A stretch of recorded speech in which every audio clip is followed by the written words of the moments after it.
ఏకంగా ఒక జడ్జి రేపు బాధితురాల్ని బట్టలు విప్పమని చెప్పిండట. రేపు బాధితురాల్ని దుస్తులు విప్పమన్న రాజస్థాన్ జడ్జి కేసు నమోదు చేసిండ్రు. దుస్తులు విప్పమని చెప్తారా జడ్జి? ఏ మైకంలో చెప్పిండో మరి. ఇక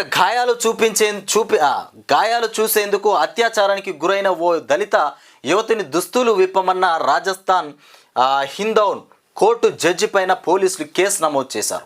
ఇక పోలీసుల వివరాల ప్రకారం మార్చి 19న ఓ 18 ఏళ్ల యువతి సామూహిక అత్యాచారానికి గురైంది. ఈ ఘటనపై మార్చి 27న ఇక హిందౌన్ సదర్ పోలీస్ స్టేషన్లో కేసు నమోదైంది. మార్చి 30న హిందౌన్ కోర్టులో ఈ కేసు విచారణకు వచ్చింది. ఈ కేసును విచారిస్తున్న జడ్జి బాధిత యువతి గాయాలు చూసేందుకు ఆమెను దుస్తులు విప్పమన్నారు. దానికి అంగీకరించిన ఆమె కోర్టులో స్టేట్మెంట్ రికార్డు చేసిన అనంతరం పోలీసులకు ఫిర్యాదు చేసింది. ఇక జడ్జిపై ఎస్సీ ఎస్టీ అట్రాసిటీ కేసుతో పాటు ఐపీసీ సెక్షన్ 345 కింద కేసు నమోదు చేసినట్లు పోలీసులు తెలిపారు. ఇది వ్యవహారం.